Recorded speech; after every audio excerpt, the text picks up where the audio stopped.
Hello, my name is Kayla Enty. I'm the founder and CEO of Brighton and Hove Energy Services Cooperative, or BHESCo for short. Thank you for joining us for this 50-year celebration of Earth Day.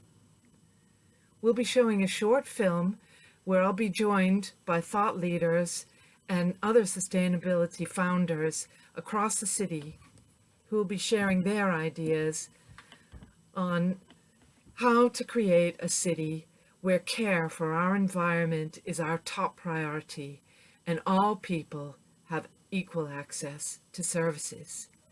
The film is about 20 minutes long, followed by a panel discussion where we'll be answering some of the burning questions that you've been sending in to us for the past couple of weeks. We hope that you will leave our event feeling inspired and encouraged to take positive actions in our collective battle to save our environment and to preserve our way of life.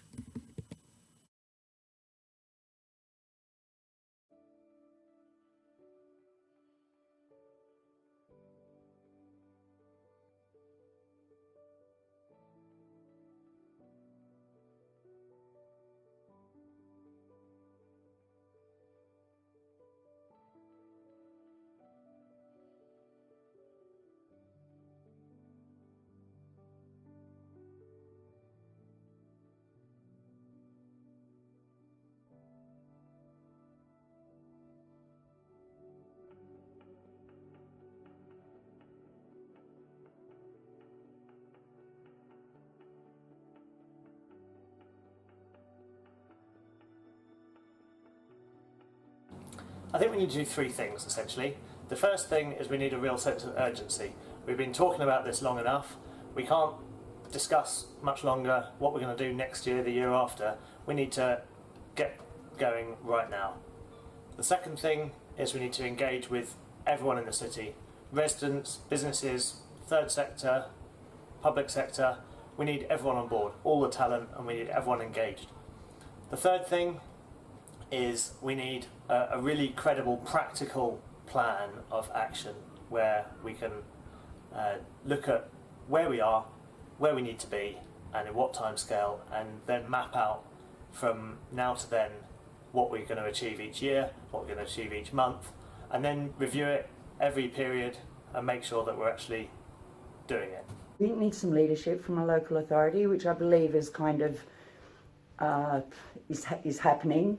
So I know the economic development strategy for the city and the Greater Brighton area is going to be very much aligned with circular economy model coming up, and that's essential really, because we need leaders, both thought leaders, but our governments, our local authorities and public bodies kind of have a responsibility towards citizens in their area, and yeah, we do need guidance. So it's easy for someone like me to kind of reduce my carbon or make changes and everything, but it's not so easy for other people, and there's also a lot of people that aren't motivated to do that. So we need a system change so that just the normal things that people do every day are actually better for the planet.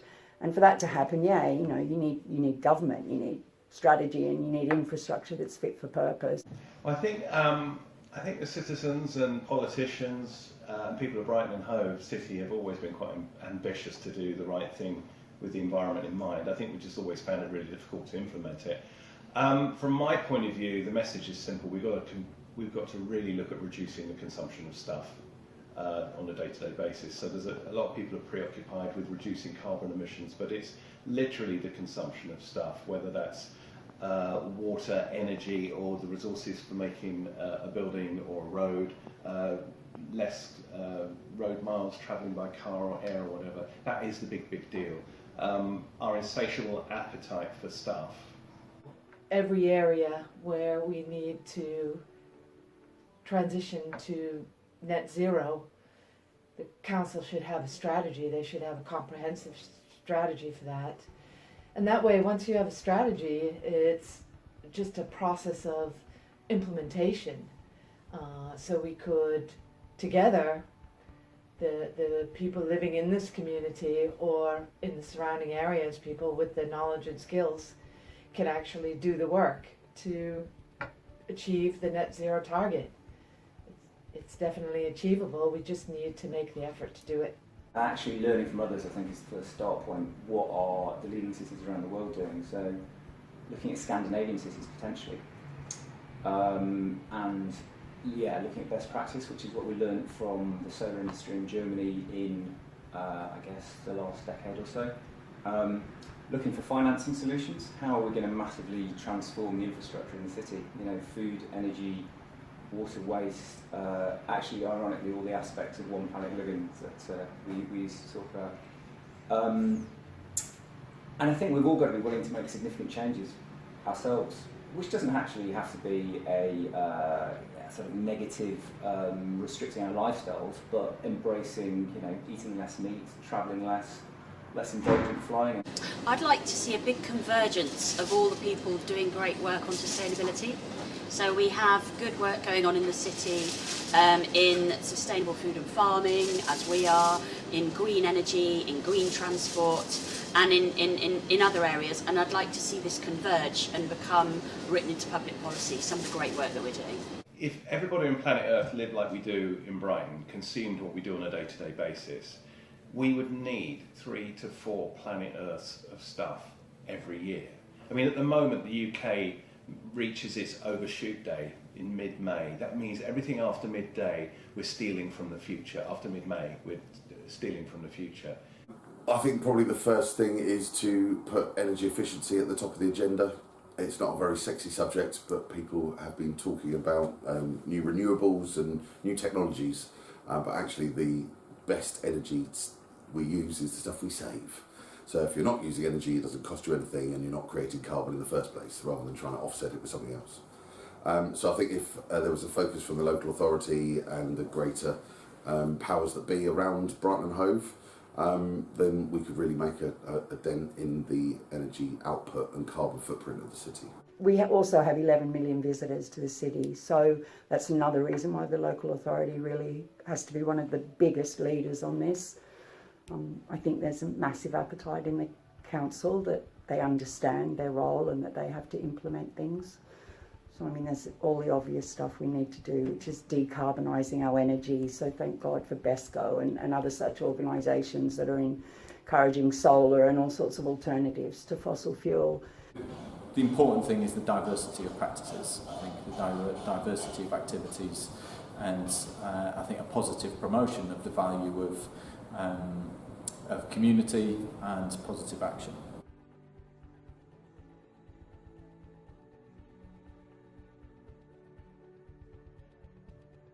I would really like to see community energy supported a lot more than it is now. It's clearly a trusted vehicle for the implementation of local clean energy systems. And at BHESCo we also do energy efficiency, which is as, or if not more important than the generation. It's equally as important, but the point is that we really do need to support community energy, because what a beautiful model of creating equity in society, where we have locally generated, clean, community-owned energy systems. I think there's been quite a lot actually happened quite recently, which has been moving things in the right direction. But we do really need to wean transport in the city off fossil fuels completely. We obviously also need to address the air quality issue the city has.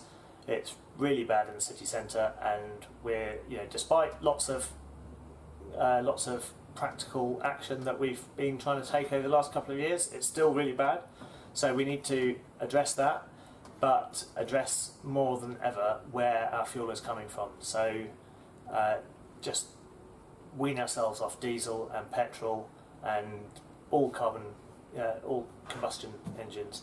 Transport, honestly, we've got to get people out of their cars for pointless journeys, and it might seem like a little thing, but it's not. 70% of all car journeys in this city are individuals in a car going less than 3 miles.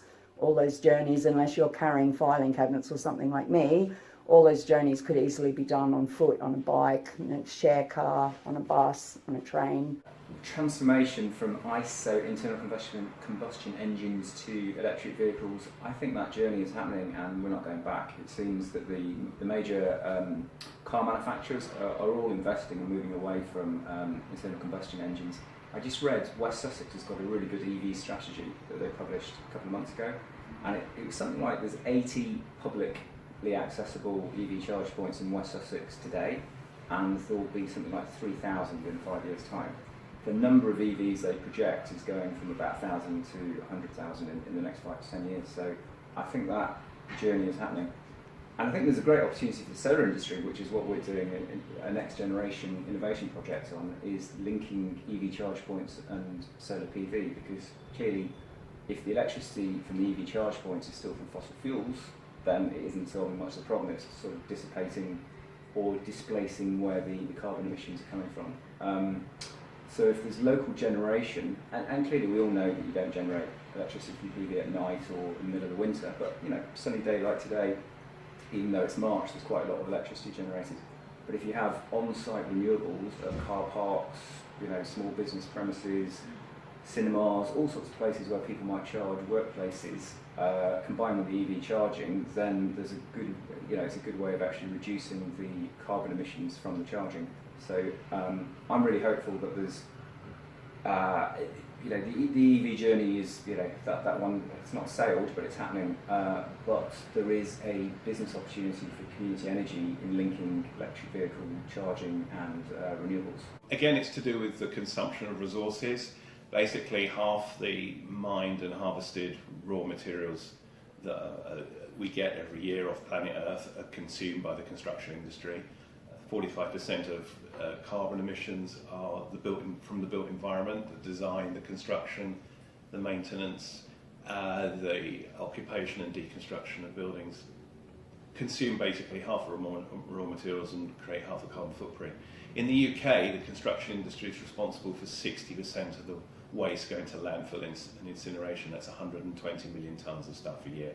So in the construction industry, we've got to learn to rework existing situations, existing buildings, adapt existing situations, existing buildings. And we've also, when we're building new buildings, we've got to make sure that they're designed in a way that they are material stores for the future. This phone I've got is a Fairphone. It comes with a screwdriver. That is a completely different sensibility to all other smartphones. If a bit of this phone breaks, I can unscrew it, send it back to the supplier who want the material as a resource, and they will give me a replacement.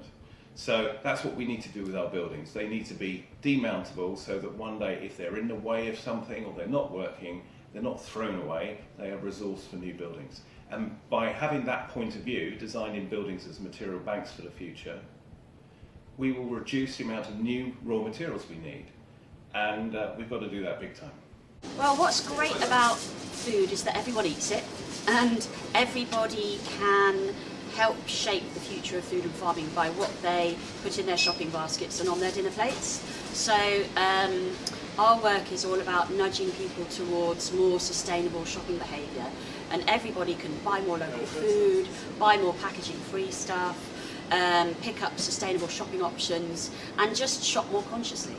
Quite often one of the things that we identify through research is that the changes that we need to make are really quite fundamental to the nature of our cultures and our society. So things like decolonising the curriculum, so shifting the curriculum away from something that is based on the modernist, capitalist values that have kind of led to the situation that we're in, to include underrepresented groups, indigenous groups, people who maybe don't have such easy access to education, who are the people who are oppressed and underrepresented. How can we get them into education, or how do we get those people into education so that we can really enable people to take control of their own situation and start to kind of become the change that they want to see.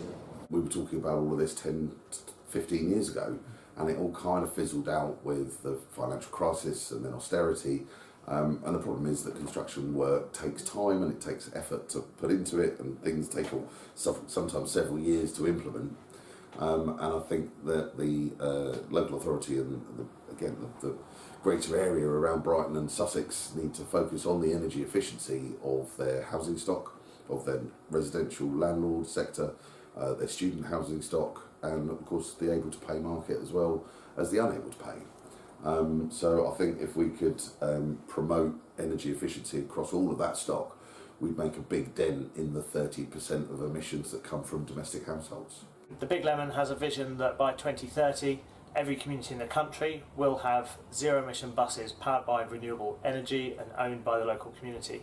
And I do think that community ownership is really important, because that's how people get really engaged in the provision of their local transport, and they get engaged in how it runs, who runs it, where it goes to, at what frequency, what the fares are, and so on and so forth. So we really need public services, community owned, zero emissions, run by renewables for the benefit of those communities. And I think if we can do that in Brighton, then we can do that anywhere. Well, my mantra is basically there's no such thing as waste, just stuff in the wrong place.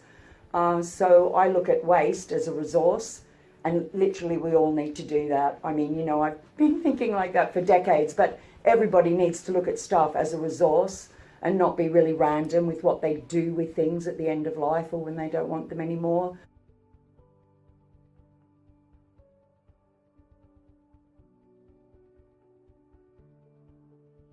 So I would say the biggest difference you can make is buy local food, buy stuff grown and made on our doorstep. There's a lot of it. Over 60% of the fresh food in the shop is from local farms. Buy stuff loose. You know, bring your Tupperwares that are sitting at home and all your containers.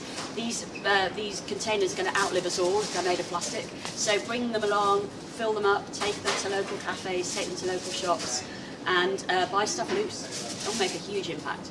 People need to think about the carbon footprint, their own carbon footprint in their everyday lives. So if you're not on 100% renewable energy, that's demonstrable 100% renewable generated energy, then you need to switch. And I would recommend our community energy tariff with Octopus and Co-op Energy. If you are on 100% renewable already, I would think about my carbon footprint from my house, from my transport, from every aspect of my life, including plastics and things that I use in my everyday life, my fast fashion and everything, and put that together and really examine how I'm living my life, how that relates to nature, and how I'm contributing personally to some of the problems that we have, and how I can do my bit to alleviate them. That's all we can do, is take individual responsibility and hope for the best. I think probably go and get a home energy report. You know, they say if you don't know, if you can't measure it, you can't manage it. And if you don't know what your house is already producing in terms of its carbon footprint or what some of the solutions could be, then you've no idea really what road you could go down. I know that Warmer Sussex are currently offering subsidised home energy reports for people, and you know, I think that's a very good starting point if you own a house or have a landlord like you'd like to encourage to make improvements to your house. That's a very good start, and anyone could do it tomorrow.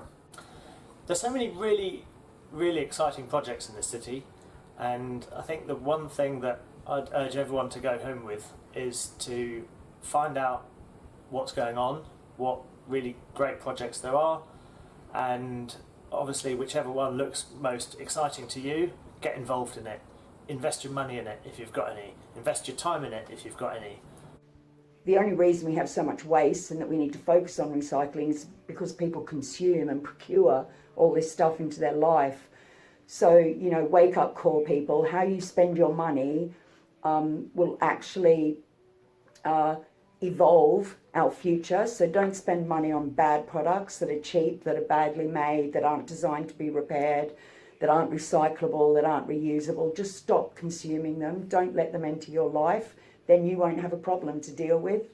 So there's lots we can do, and luckily there's lots and lots and lots of organisations in our city that provide all sorts of various services so people can be more resourceful and less wasteful. And I would just say embrace that as much as you can. I would say familiarise yourself with the complexities and the opportunities within sustainable development. They're vast, they're broad, they're complicated and sometimes intimidating because of that.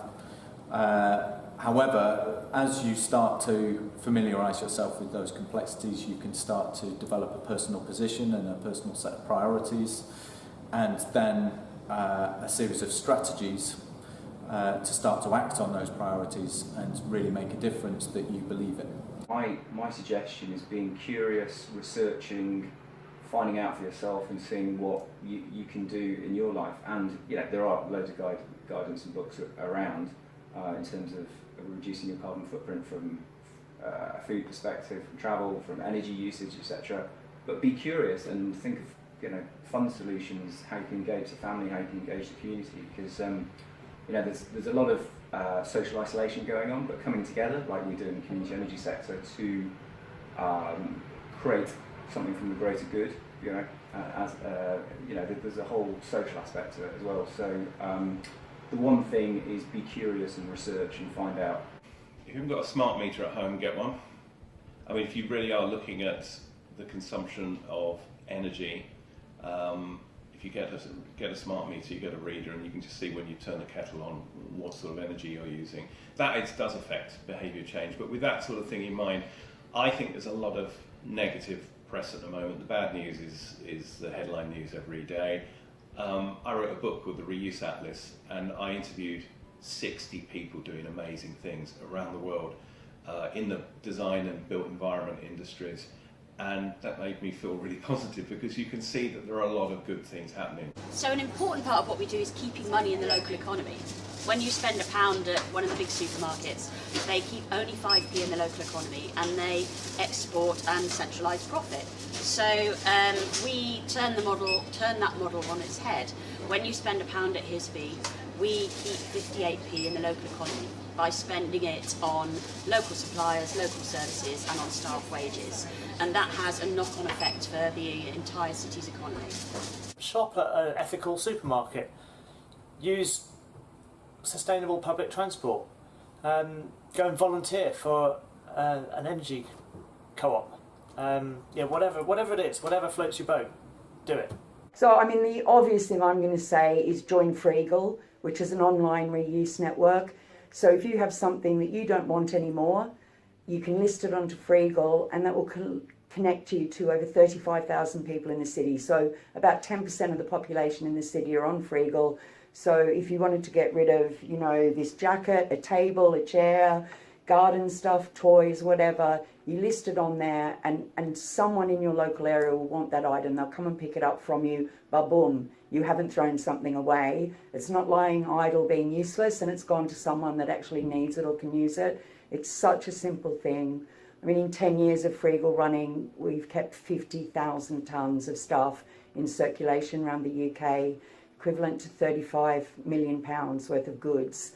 Maybe apply for an electric car charging point in front of your house so that the council is under a bit more pressure to install these, and also install the local clean energy generation to power these charge points, because this is all going to be an issue coming forward.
So hello and welcome to an Earth Day special panel discussion.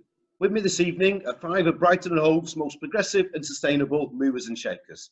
All people you've just seen speaking on the preceding film. They're going to be addressing some of the wonderful questions you recently sent us. So thank you very much to everybody who took the time to write to us. We're not going to have the time to get through all of your questions tonight, but we really hope to do something similar in the future. I'm Mick Taylor, I'm your host for the evening, and it's time to meet the panel. So first I'd like to introduce you to Kayla Enty, founder and CEO of BHESCo, Brighton and Hove Energy Services Cooperative. Hello, Kayla. Hi, Mick. Thanks for hosting the panel. So, Brighton and Hove Energy Services Cooperative, or BHESCo, is a community energy group that is working on the transition from fossil fuels in the energy supply, mostly focusing on heat and the establishment of microgrids. Oh, thanks a lot, Kayla. And next up, I'd like to introduce you to Ruth Anslow from BHESCo. Hi, Ruth. Hello. Yeah, I'm Ruth. I'm one of the co-founders of BHESCo Food.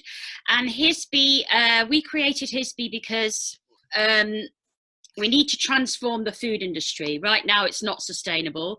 There needs to be a great shift in the way people buy food in order to create a sustainable future for food and farming. So BHESCo is geared up to champion a sustainable future for food and farming by helping people make changes in the way they shop for food. That's great. Thanks a lot, Ruth. Next, I'd like to introduce you to Tom Druitt, the founder and CEO of The Big Lemon. Hello, Tom. Hi, Mick. How are you doing? Nice to see you. Nice to see you too. Yes, The Big Lemon is a social enterprise based in Brighton and Hove, providing sustainable transport in and around the community in Brighton and Hove. And we are on a mission to enable all communities in the UK to have zero emission vehicles powered by renewable energy and owned by their local community. That's great. Thanks, Tom. Okay, next let me introduce you to Damien Toll. Hello, Damien. Hi, Mick, and hi everybody else. Yeah, I'm one of the co-founders of Brighton Energy Co-op, and we do similar work to Kayla, actually, in that we're a community-owned energy company with about £3 million invested and I think around 700 members now, and we're nearly 10 years old.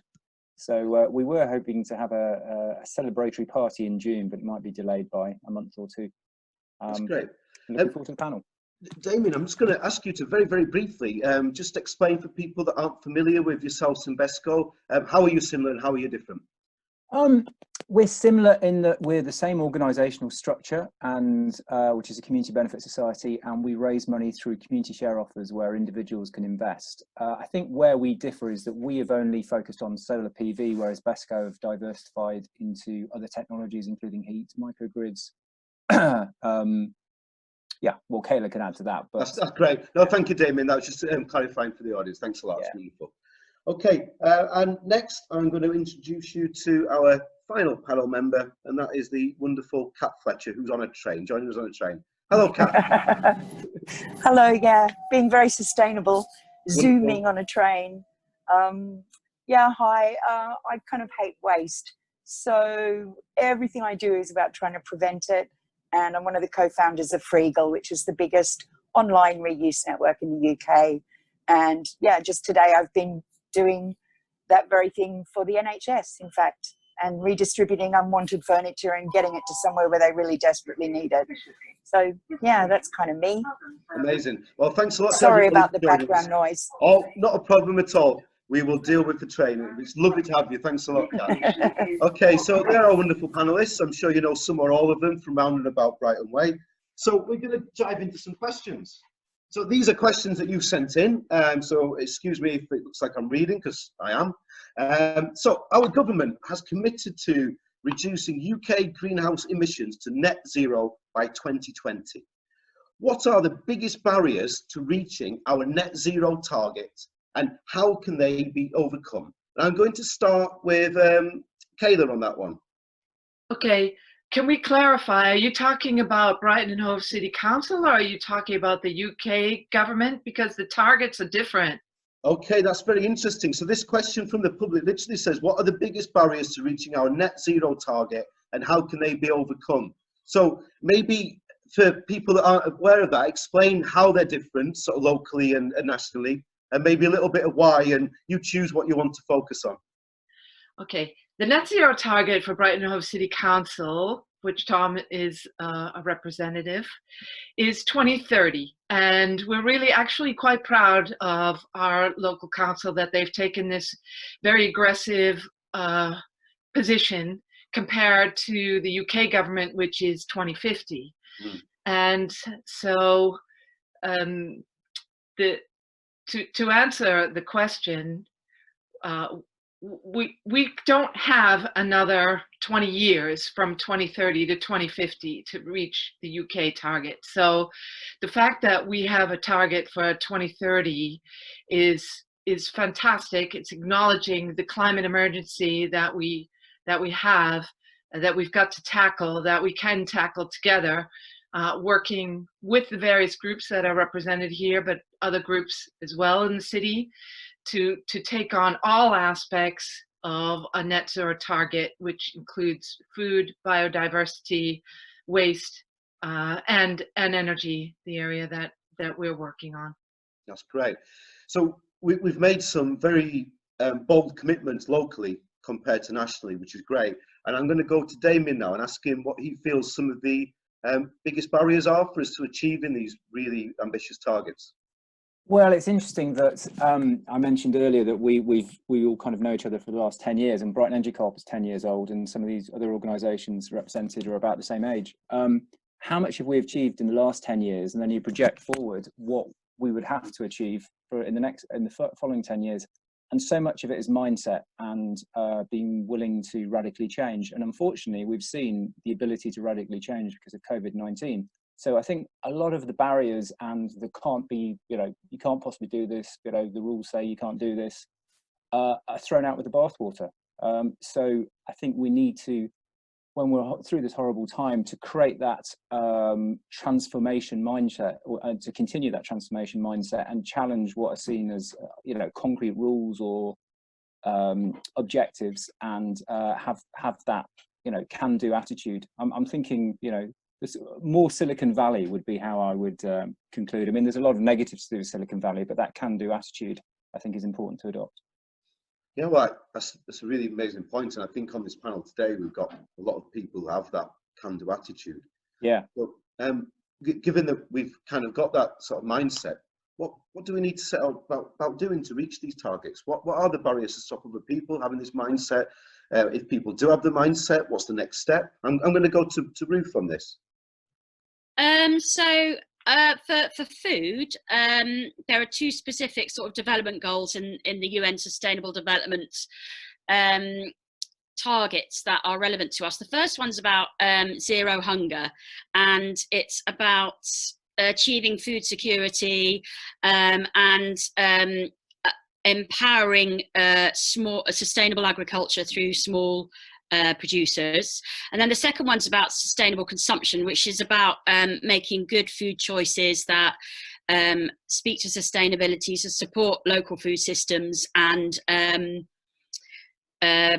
production methods. So the biggest barrier is explaining all this stuff to everyday shoppers, because we shop on autopilot. People buy their food on autopilot. They go around the supermarket and they don't really think about it. And that's increasingly changing, but you do need to make the solutions really easy and convenient for people, and you need to start where people are. So for me, the biggest barrier is people living and shopping and being on autopilot. And the way to, BHESCo's solution to that is to present solutions for sustainable shopping and a sustainable future for food and farming, putting it all under one roof and making it accessible and relevant and affordable to people. And that's what we do. We're about curating an offer that's well thought through, that is accessible to people. And I think that's the key, is in making it relevant and accessible to people, to cut through that autopilot mentality. That's great. Yeah, the communication and meeting people where they're at, absolutely Yeah, crucial. you have to start where people are, and people Yeah. are in supermarkets. Absolutely, yeah. I'm going to bring Kat in on that because she's an expert at meeting people where they are. What do you think to that? Yeah, I think, well, if I think about Freegal, which has been around for almost 11 years, and we've got over 3 million members, but only 500,000 of them actually use the site every year, which is okay because people have stuff to get rid of at kind of life events. You know, they move house, they have a baby, whatever, they take up a sport. But, you know, really, why aren't 50 million people on Freegal? And so, referencing back to what Damien was talking about, you know, what I'd like to do in the next 10 years is make all our kind of niche projects, which we've more than piloted, you know, we've proved them, we've evidenced that they work, that they're successful, that they have great outcomes. I just want that to become mainstream. And for that, I think we really need political will, because nearly all the solutions that we could adopt already exist. You know, we actually don't have to reinvent the wheel, but we have to take people on a journey with us. And I think it's really important to have the political buy-in. Yeah, I don't know. There's a lot I could say about it, but I've really noticed in the last 3 years a massive escalation in individual motivation and interest in wanting to do something and to kind of be better citizens and to be more responsible. So I think it's really positive, and ironically and sadly, you know, probably the situation we're in now with COVID-19 has kind of proved that we're actually all capable of doing a lot of things which we wouldn't maybe normally have chosen to do ourselves, and actually it's okay. And there are lovely unintended consequences that come out of change. So yeah, how can we get the political buy-in and will? Absolutely. Thanks a lot, Cam. I'm going to bring in Tom now. Hi, Tom. What do you think about sort of the barriers that we're facing to reach where we need to get to? Thank you. It's interesting because when we started this conversation, I just jotted down on a notebook what I thought the different barriers were. And as people have been talking, I've been ticking them all off. So we had belief. Obviously, COVID-19 has shown us that we can achieve quite amazing things when we put our mind to it. Political will. You know, it shows us with COVID-19 both that what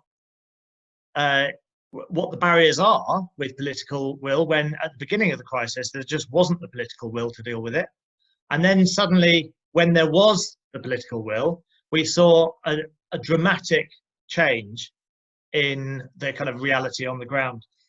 But one thing we haven't discussed yet is vested interests. I think the real big barrier to net zero is that so much money and so much of people, you know, very wealthy people's business investments are based around fossil fuels still. Becoming less so, thankfully, but so much oil still in the ground, being pumped out. People are still looking for more oil. I mean, how bonkers is that? And people have invested massive amounts of money in, you know, Canadian tar sands and fracking and so on and so forth. And they're all after a return. We need to find a way of enabling people to step back from the brink without losing masses and masses of money, and without losing masses and masses of face, reputation. And yeah, I don't have the answers, but I think that's going to be one of the biggest barriers.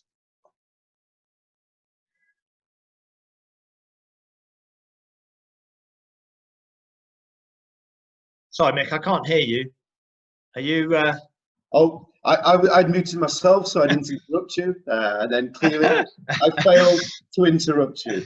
Technology and Mick. Anyway, I was just saying thanks a lot for that, and I can see that we've got Kayla and Kat have both got something to come in with on that. I'm going to go to Kayla, and then we'll finish with Kat on this question and move on to a second question after that. So, Kayla, hello. Yeah, people have to acknowledge that they need to take action now, that we can't wait any longer. And I think that there are a lot of very people with very good intentions out there who want to do the right thing in terms of decarbonizing their lives. A lot of them need support and knowing how to do that. That's where we all come into place. But it's also up to financial institutions, the ones that want to make a social impact, to make investments in our kinds of businesses in order to get over that barrier of the expense of taking on, say, for example, renewable technology or energy efficiency technology compared to what is existing at present. Because if you look at, for example, an air source heat pump that you might want to get for your home, if you're comparing that to your gas boiler, it's going to be 3 times more expensive. So we've got to overcome the upfront costs of this transition, and that can only be done through financial institutions who are willing to make those investments. That's a wonderful point. I'm just going to bring in Kat on this question, although it doesn't appear like she's getting off the train. This might be... Yeah, it's okay. I can still talk. Hey, Kat. Sorry, I noticed you had something to contribute on that. Yeah, I was just going to say, so I think that's where we need political will. So the biggest problem I can see is that the majority of people in the Western world, on the planet, their livelihood is connected to bad activity and carbon activity and overconsumption and fossil fuels.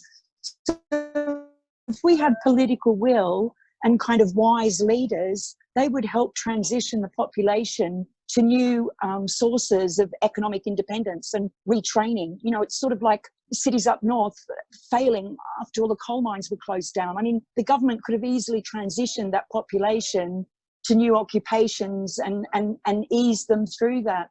And that's why we need political will, because, you know, I'm always going on about not consuming stuff, though I understand that the majority of the population's jobs are involved in people consuming stuff, whether it's transport or warehousing or shops or retail or whatever. And I don't want those people to lose their livelihoods or their well-being. So why don't we have governments that are making an effort to help us all move away? So I think they're really interconnected. Yeah. You can mute me now.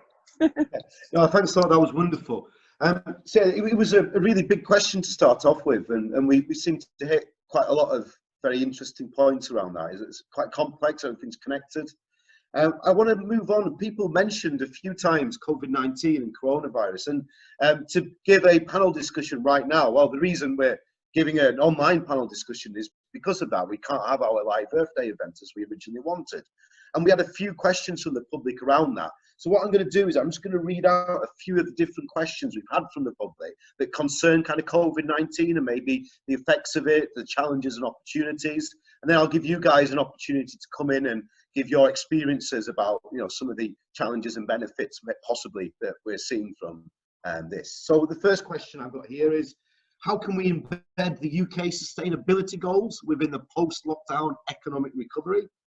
We've got one here that says, how can we encourage our local community to build on the recent upsurge in mutual aid groups that have developed in response to COVID-19? And what role can such groups play in achieving our sustainability goals? And the final one we've got here on directly on COVID-19 is, what legacy do we expect the lockdown to have on consumer and people's behaviour? E.g., do we think working from home or online conferencing will become more commonplace? So what kind of effects do you think it might have? And I'm going to start with Ruth on this one. Hi, Ruth. Yeah, thank you, Mick. Yeah, I wanted to start with this one because I've been following the impact of this situation on people's attitude to food. So remember I said at the beginning that we need this great shift in the way people think about food and shop for food, and that we need to move people from an autopilot buying mode to more considered shopping choices.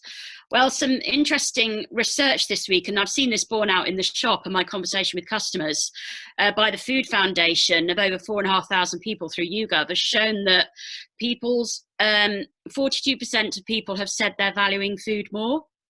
33% of people are wasting less, and 38% are cooking more from scratch. So alongside some of the other benefits that have come out alongside feeling bonded with family and friends and community, you have got these shifting perceptions of food, and just this emergence of this movement from buying it on autopilot without thinking to being considered.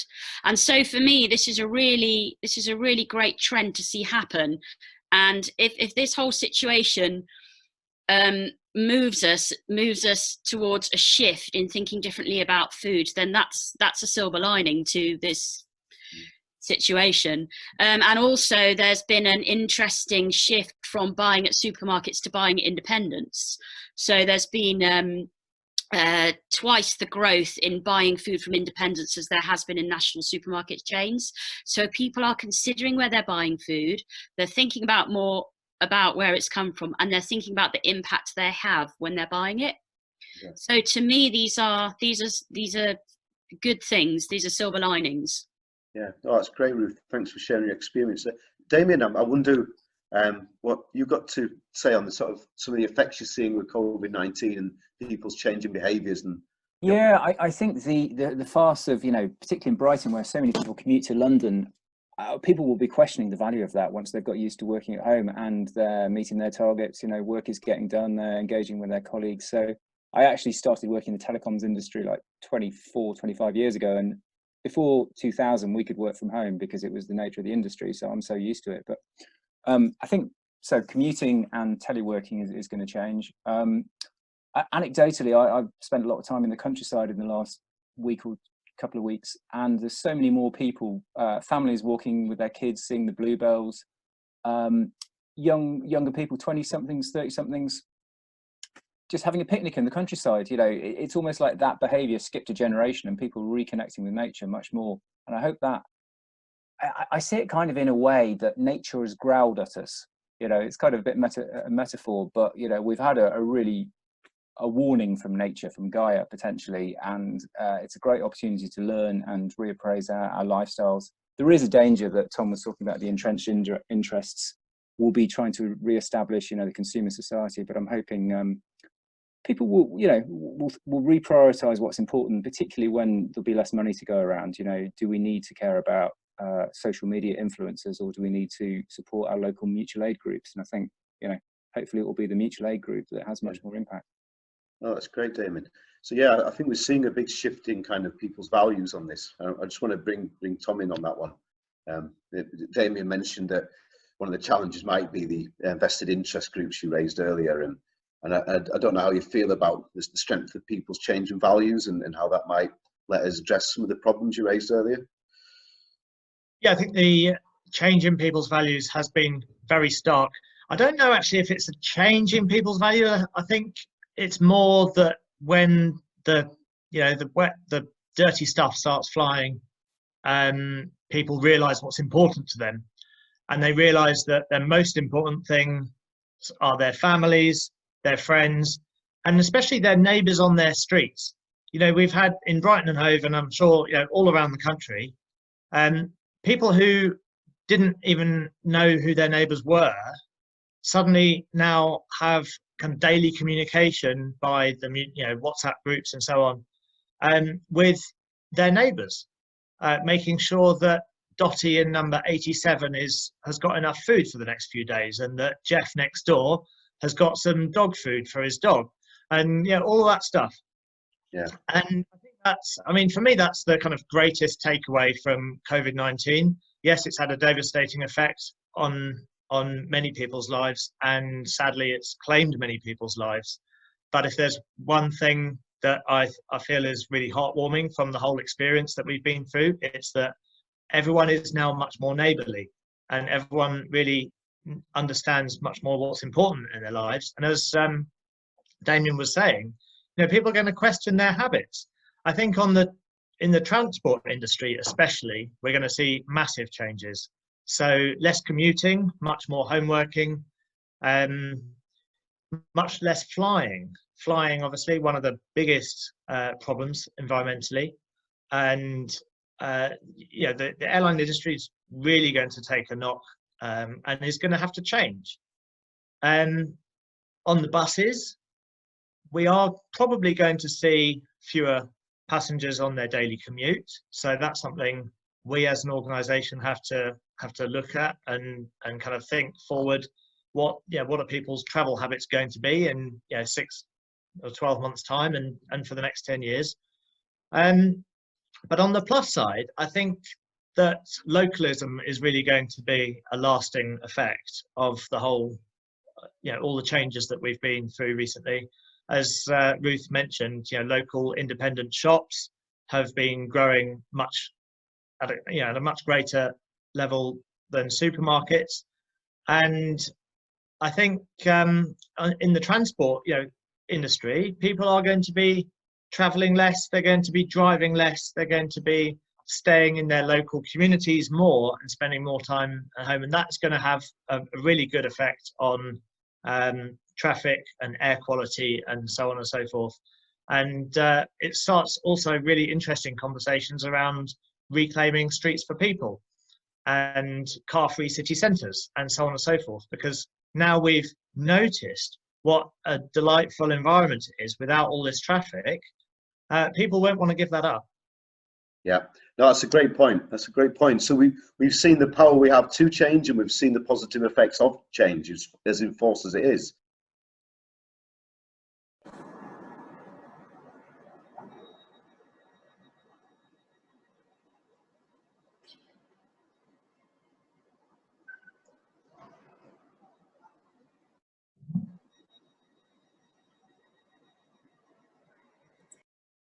Oh no.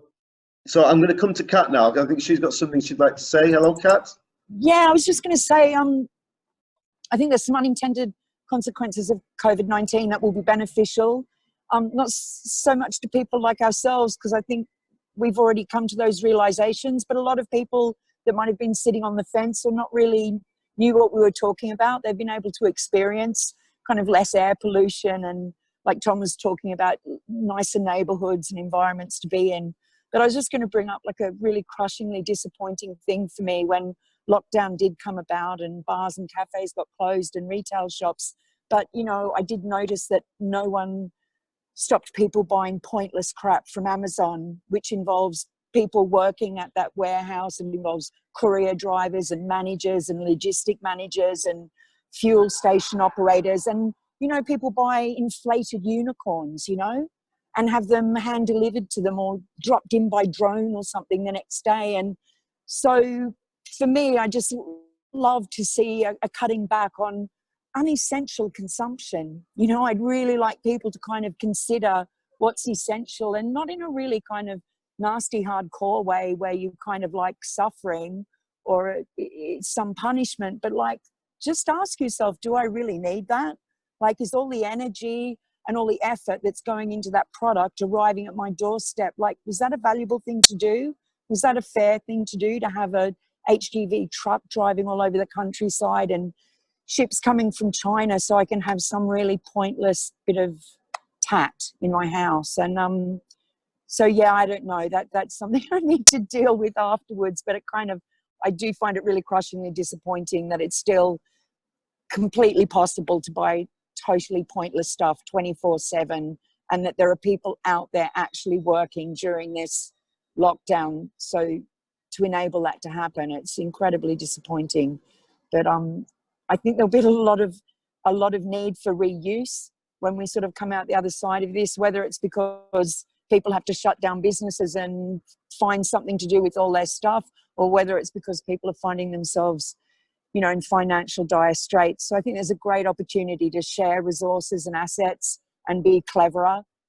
Just today I sourced loads of stuff for this COVID test station that's opening tomorrow by just borrowing it off schools that are closed. So I know they can't use their stacking chairs, so they've just lent them to the COVID station, and and borrowed other stuff from other NHS departments where all their workers are at home now, so they don't need all their office furniture. So and that's kind of really, it's great. It's liberating. I love it, because we already have enough stuff and we just have to get it to the right place at the right time and get everybody kind of in that frame of mind. So yeah, there's a big mindset change, right? And that's very exciting, that lots of people might be open to doing things differently. Yeah, oh, that's great. Thanks a lot, Kat. Kayla, how do you think we're going to be able to sort of use this enforced sort of shift to move towards our sustainability goals, or to help people make different choices? Well, there's two opposing things going on right now. The mutual aid movement, I think, is going to be supported a lot by this for exactly the reasons that Tom said, is that we're focusing more on community. We're using more energy now, so we'll be thinking about the impact of using more energy on our household finances and about the affordability of housing. But on the other hand, there's the falling price of oil, and everyone knows that it's gone to negative, which could have a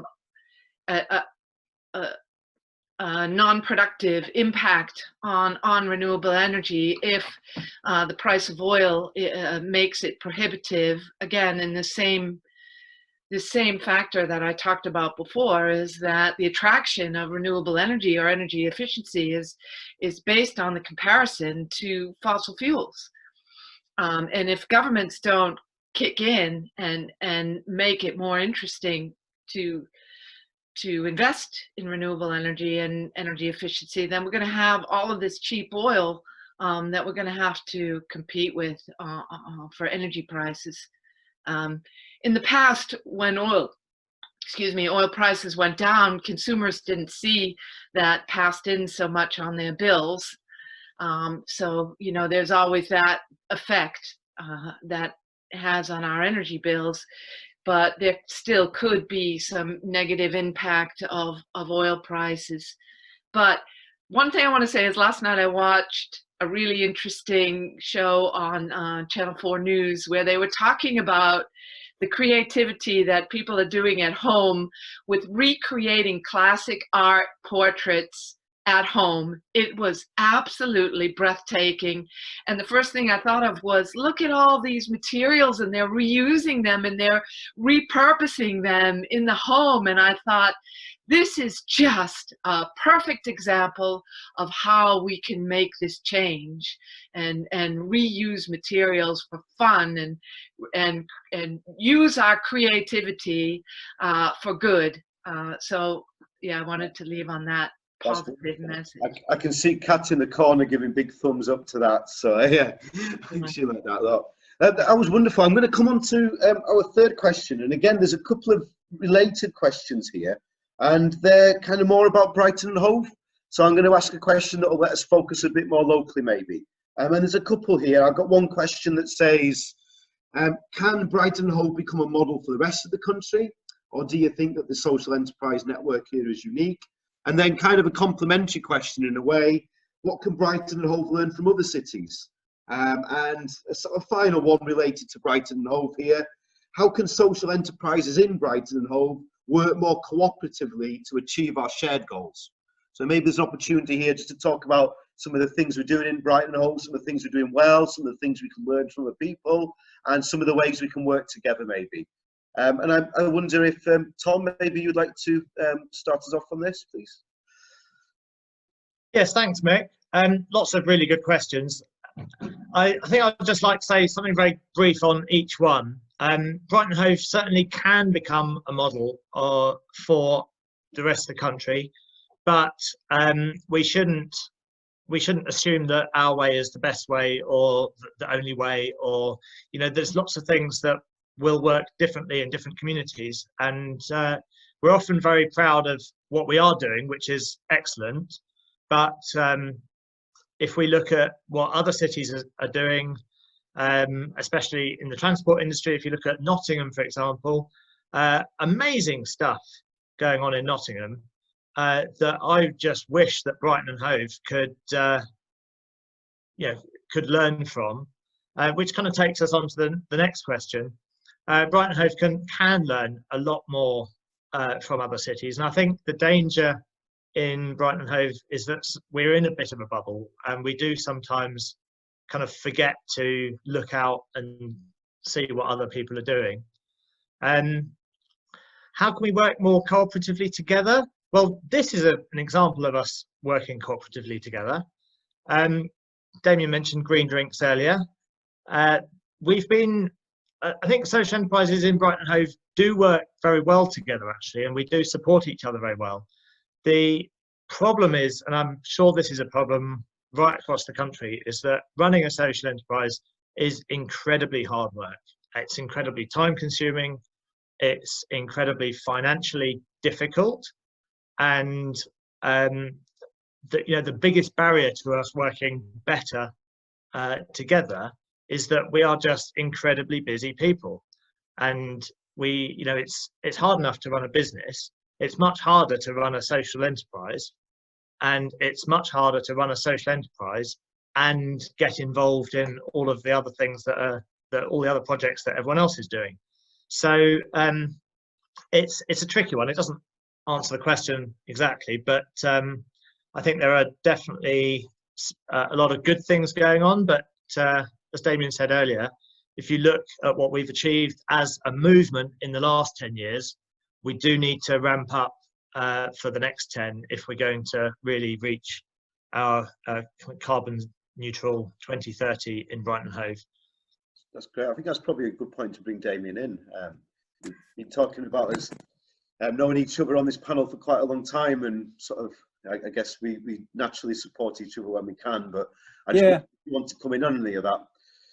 Well, I think I was just looking at everybody else, and we've supported or worked with each other at some point in the last 10 years, haven't we? So I think we're doing it by practice, but there's obviously a lot more social enterprises out there that we're all working with or that we don't have connections with at the moment.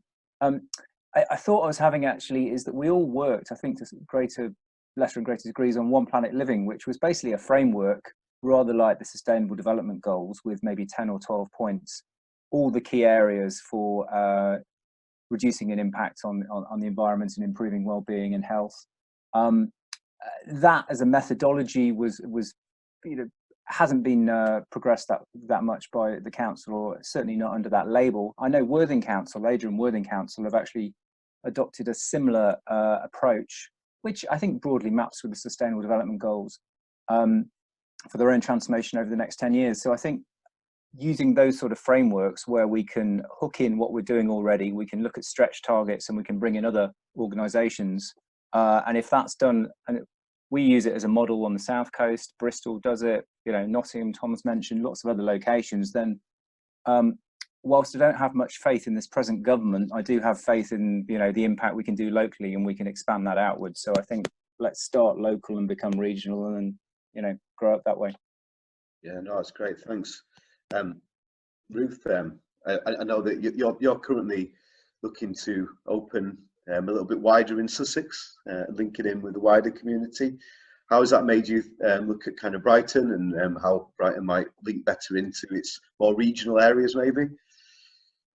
Yeah, so we recently we signed a lease on a new shop in Worthing, and then 2 weeks later all this kicked off. So we haven't done anything with the shop yet, but really looking forward to opening in Worthing. And we're very aware of different profiles and habits. It's a different city, it's a different culture, and we'll be dialing up some bits of our offer and dialing down other bits of our offer to make it relevant and accessible for Worthing, what we do. So there'll be a slightly different emphasis in Worthing to suit the local population, and bring in a twist of Worthing. So that's something I love doing. And over the next 10 years we want to create a chain of stores in and around Sussex, where we do that in different towns, and we prove the model and we adjust the model for each town and get like a symbiotic chain of stores, and grow our impact that way. And the other important way to grow impact is to have people copy, enable and equip people to lift bits of what you do and emulate and copy them and do the same. So we are very focused as well on helping other independent food stores adopt elements of what we do, understand sustainable shopping habits and the nudges that you can make to shoppers, because that's what it is. It's small nudges that have people create behaviour change over time. and we are helping other stores do that and build that into what they do, because we want to transform the food industry, but we know we can't do it on our own. In Brighton, we're very lucky to have a leading edge food partnership. So the Brighton and Hove Food Partnership is, really does an incredible amount of work on strategy, and there is a great framework for sustainable food collaboration in this town. But they haven't really got the resource to have every group do their part to the nth degree within that framework. But there is a great framework. Should the different parties in the different sectors in the city decide to come together and implement sustainable food in this city, it is absolutely mapped out in their policies. So it could be done. And it fills me with hope that, should the city decide that was important enough, we really could make a massive difference in food. That's really interesting. And as a couple of people now have mentioned the importance of framework or structure for people to collaborate within and come together within. And I guess that's something, Kayla, in your sector that is very important, to have some kind of larger framework to collaborate within. Absolutely. We really can't do very much without having partners and working within a framework, just because that's the way the electricity industry is so highly regulated. We do need to work within that framework. The thing I would say is Nottingham maybe did a great job on transport. I'm not familiar with what they've done, but they haven't done a good job in the energy industry. And Robin Hood Energy really took quite a lot of money from the local council in order to keep it afloat. So I think the lesson to learn is that we really need to take best practice from around the country and what other communities are doing. Brighton and Hove has a very solid community involuntary sector, and we have this very close sustainability group, and so we can of course share that success with other communities that aren't so strong in those areas, and grow the different areas that we represent here. But I think that it's really very important to learn from others and share the knowledge across the country. That's great. So, Kat, what's your experience about working in the southeast and in Brighton, and what have been the challenges and the sort of the choices? Yeah. So, like everyone has nodded to, we have an amazing community of doers and social enterprises and innovators in the city. I'm afraid on a bit of a downer, in my kind of world, our reputation far exceeds our outcomes. So in terms of statutory kind of waste management, we're pretty dreadful, like we just are. We're in one of the 25th worst council in the whole of England for recycling. But actually, it's in spite of that there are so many amazing organisations that do hyper recycling, like the Green Centre, and there are reuse projects and amazing projects around fashion and clothing and other sorts of areas of community level waste prevention that goes on. And I think that's because our kind of our waste infrastructure is lousy here.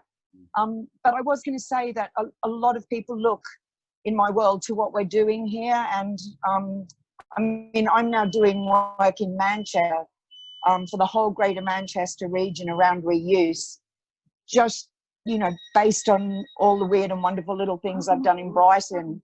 So, and that's kind of like one of the biggest waste management companies in the world has looked down here and gone, oh, well, if you can do all these random little things like just yourself, imagine if we kind of actually put proper infrastructure into that. And so that's really inspiring. So I think a lot of people look to us, to Brighton, to kind of the role model. Oh, I think we're losing you a little bit there, Kat. And to continue on our journey.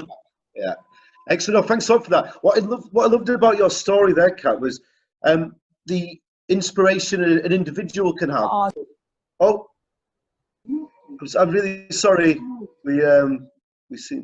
Yeah, we'll come back to you in a little while, Kat. Okay, when you're not going through such a bad tunnel. But I hope you caught the end of what Kat was saying there. She was saying how large organisations around the country have sort of been inspired by her individual actions and have said, well, if you can do this on your own, imagine what we can do if we move as an organisation or put framework in place. So individuals, it appears, can inspire that movement upwards to create better and more productive frameworks. So it's not that us as individuals are necessarily waiting for the right structures to appear. By our actions, we can influence them and influence the environment around us in which we're working. And I just want to come to Tom on this question to finish. I know that there was talk there about sort of the challenges maybe that we're facing locally in some aspects. I just want to bring Tom in on that. Thank you, Mick.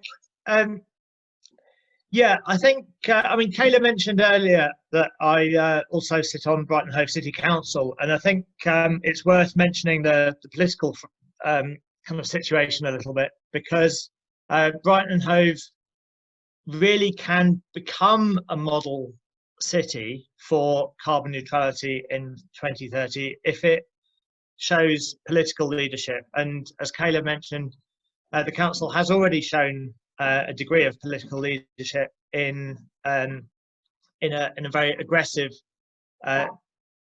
target for carbon neutrality, which is based on the science, which says, you know, we've got 10 years to sort this out, and if it's not sorted in 10 years, then it's going to be kind of running away with us.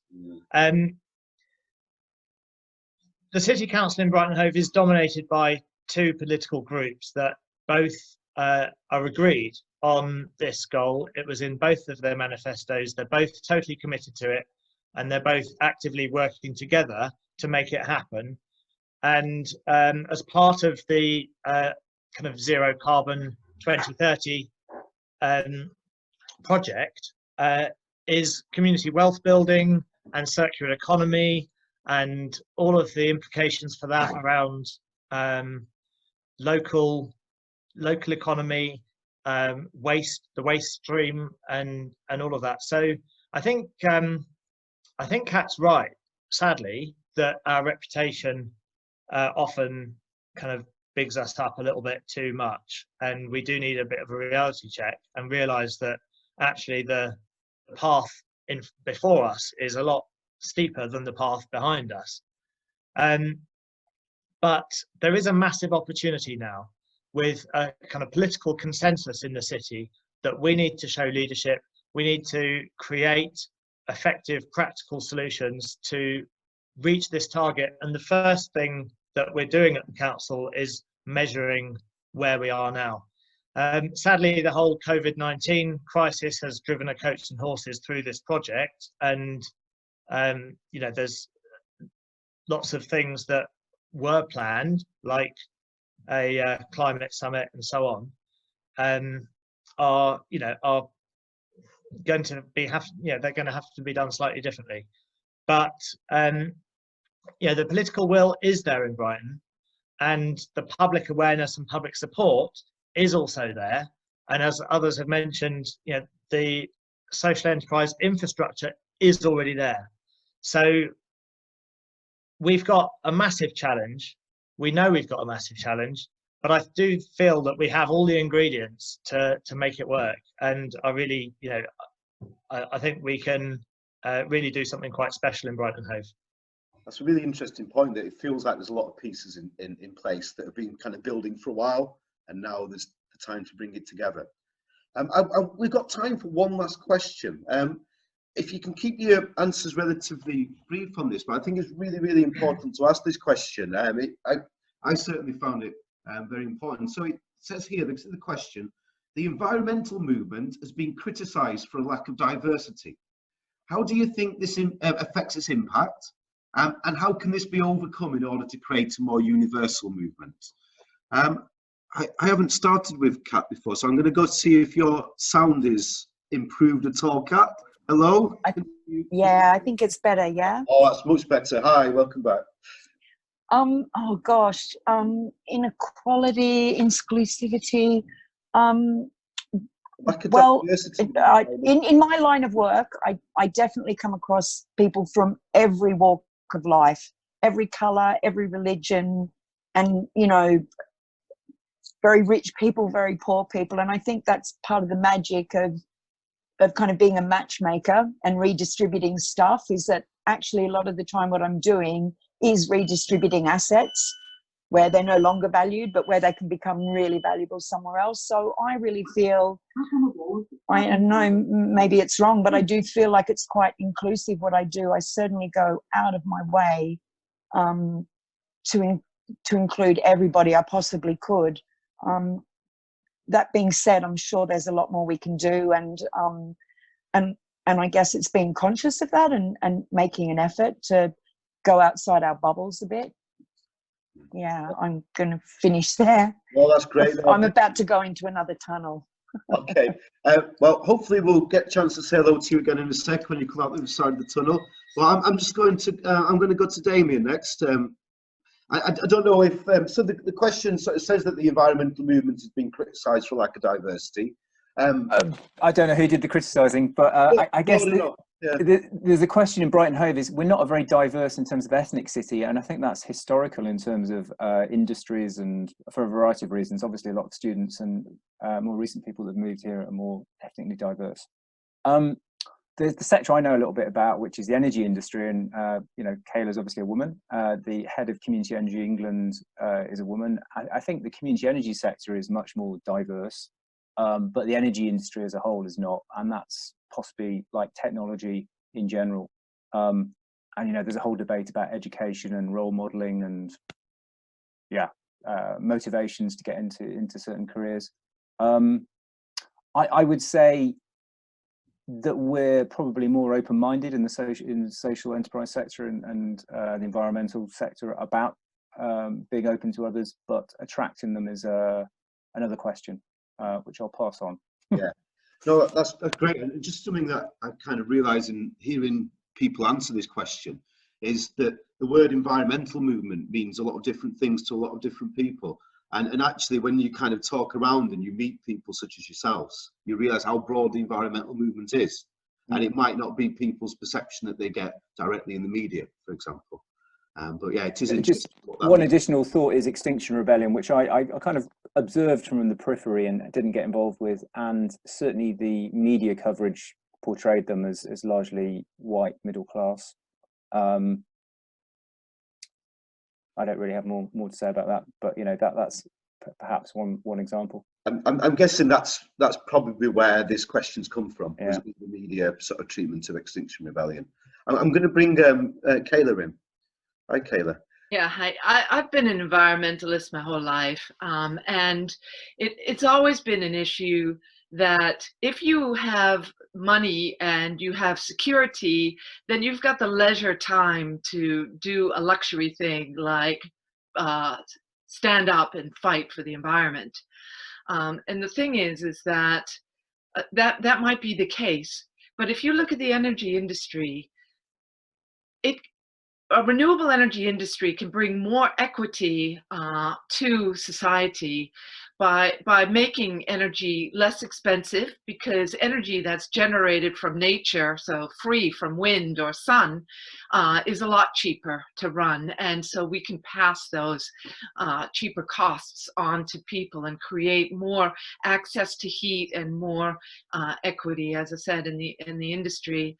And so it also, it's this kind of the same thing with Extinction Rebellion. The people are out there fighting to improve the quality of life for us all. By improving the environment, we are going to improve the quality of life for us all, and people who are less fortunate, less wealthy, less, in society, have less access to money. Those are the ones who suffer first through anything that happens, COVID-19 or whatever issue happens as a result of the environment. It's going to hit the poorest in society first. So, you know, it does trickle I hate to use the word trickle down because it's associated with Ronald Reagan, who I absolutely did not like. But this idea of it just being more equitable can happen through environmentalism. That's great. Thanks a lot for that, Kayla. Tom, I don't know what you want to add on that. Yeah, thank you. I think it's too easy to say, there's a diversity issue in the whole environmental movement. There is a problem. There is definitely a problem. But if you look deeper into the different initiatives, different protests, different organisations, the situation is much, is very different. And there's much more of a picture emerges about what's really going on. As Kayla said, you do need a certain amount of privilege to have the time and the money to, invest in, environmentalism, whether that's financially or with your time. But I've done a lot of kind of campaigning through direct action, and first kind of against roads, against the loss of habitats, against fracking, and so on. And my experience of those movements is that they are dominated by very diverse people, often lots of young people, but also lots of old people, lots of people from all different ages, lots of people from all different backgrounds, and lots of people from different socio-economic backgrounds. And really, if we look at the social enterprise sector again, there's another sector that is incredibly diverse, both in terms of socio-economic, race, gender,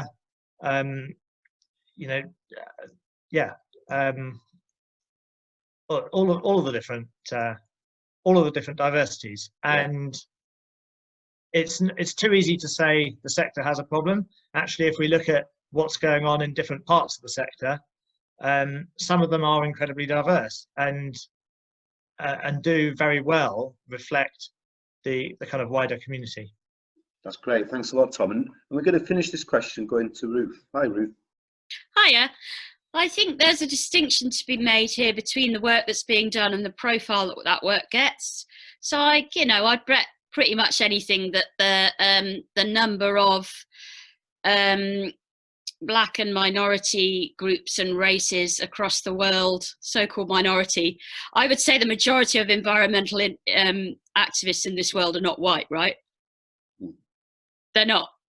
I mean, it's just what appears on our radar and our screen as people in the bubble that we live in. So, from Vandana Shiva to, the Native Americans in America who are doing great work to challenge energy companies, the bulk of the work is being done by people who aren't white worldwide.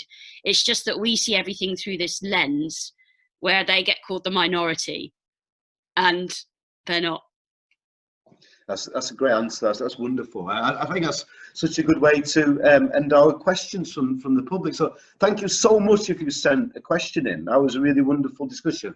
We're going to end this discussion by just giving our panelists an opportunity just to give you guys who are listening an idea of a few things that you might do positively where you live right now, or maybe not right now under lockdown, but right now in the next few months anyway, right here and right now, because it can be a bit overwhelming. The United Nations have made it clear the scale of the challenge we face.